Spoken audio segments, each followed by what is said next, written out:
Satisfied naman ako sa trabaho ni Ningning. Kung uuwi kayo, bukas na lang. Ako pa mismo mag-a-attend sa inyo. Babalik lang yung ritual na gagawin namin mamaya. Ipapakita sa inyo si Mami bago magsimula. Nagkatinginan kami ni Panky. Nang tumango siya ay napatango na lang din ako. Ano na lang naman yung isang gabi pang titiisin namin.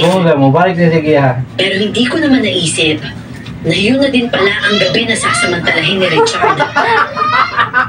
Maaari akong katulog ng gabing yun. Katulong ko naman si Panky sa pag-aayos na naman dun sa matanda ng gabi.